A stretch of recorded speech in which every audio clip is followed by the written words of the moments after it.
In the professional services, what is your selection process missing? What are you not measuring that you need in order to make a proper hiring decision? And it's easy to do. We do a job analysis, we look at the job, and we think, okay, what characteristics do they need? What are the soft skills? What are the hard skills? What are the cognitive abilities that they need? And then you look at the selection process and think, okay, what are we measuring? How are we measuring these things? What is the proof that this is actually measuring any of these things? And the typical selection process involves two things. One is a CV sift, which measures nothing, especially in the early career space. There's nothing there. Okay, ChatGPT made that CV, same with the cover letter, same with the application form. There's no signal here. This is noise. You can ignore that. So already we're at zero. Then interview.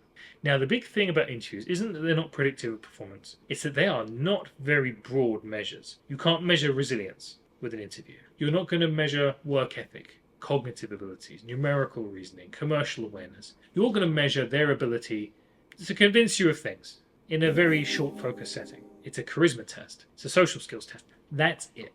And even then, it's about one-way presentation. This does not mean that they will be able to establish relationships. This does not mean they will be good in client-facing roles. It does not mean they will have problem-solving skills. It doesn't mean nothing, but I assure you, you don't get to choose what an interview measures.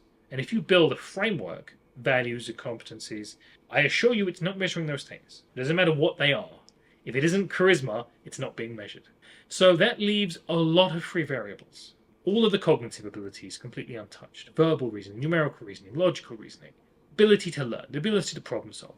That leaves all of the soft skills as complete free variables, with the possible exception of charisma and presentation skills in a really contrived setting. Nothing about their work ethic.